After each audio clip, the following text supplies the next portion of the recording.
about thallium sulfate. This molecule was used a lot in the late 1900s because it was the main ingredient in rodenticide, which is almost like a poison to kill any type of rodent.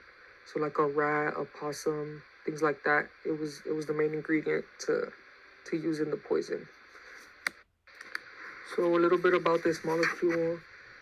Its molecular weight is 504.83 grams per mole. It comes in a solid white powder, and it's soluble in water at 2.70 grams per 100 milliliters. And this is the molecular structure of it. It is a sulfur surrounded by 4 oxygens. 2 of the oxygens have a double bond, and the other 2 oxygens have a single bond. And I know it's kind of hard to see, but it also has 2 thallium atoms surrounding the molecule. Some basic chemical characteristics of this molecule. A lethal dose for humans is 50 to 20 milligrams per kilogram weight. And at high exposures, it could cause nausea, vomiting, diarrhea, salivation, headaches, tremors, fatigue, weakness, confusion, coma, and even death. If someone experiences repeated exposure to thallium sulfate, it can also cause loss of vision, skin rash, hair loss, and joint pain. So yeah, this is a really toxic chemical that you really don't want to be around. I mean, it's used for poison to kill rodents, so you can imagine what it could do to a human. So a little more about its molecular shape. It has C2 symmetry. And like I was talking about earlier, y'all can see it a little bit easier right here. It has 4 oxygens surrounding the sulfate, and 2 of the oxygens have a double bond, and the other 2 have a singular bond. And here it's a little bit easier to see that it has 2 thalliums right here across the main structure, right here, these 2. So now about the history and medical information. This molecule doesn't really have a lot of medical use, but it does have a lot of history surrounding it. Today, thallium sulfate is not used in a lot of products, but in the late 1900s, it was used a lot for the rodenticides, like I was talking about earlier. But in 1975, the U.S. actually banned the use of thallium sulfate in rodenticide and anything else. So you won't see it around in today's age.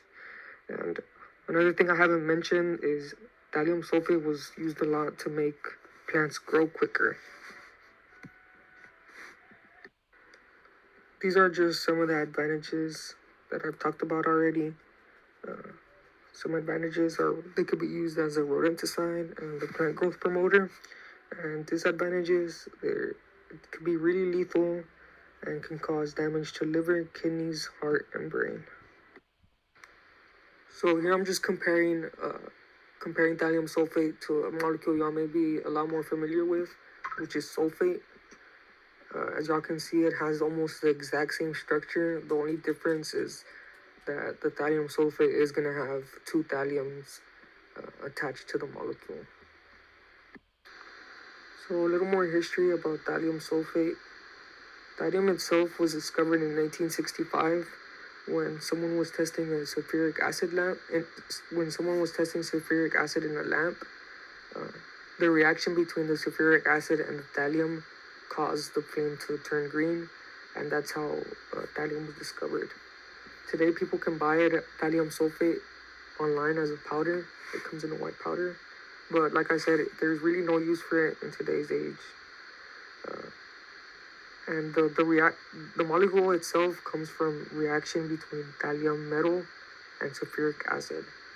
So just to make things clear, thallium itself is an atom on the periodic table. The molecule arises from the reaction between thallium and sulfuric acid. So is thallium sulfate a hero or a villain?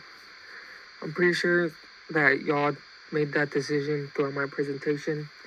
Thallium sulfate is a supervillain This molecule has no use to us in today's world, and it is very lethal to humans. The molecule is very toxic, causing damage to our livers, our brains, our heart, and our kidneys. This molecule can't even be used in rodenticides anymore or to make plants grow quicker. It's been banned in the United States since 1975, and I'm sure we can live without it. And that pretty much sums up my presentation for thallium sulfate. These are just some of the sources that I used for the presentation. Thank you.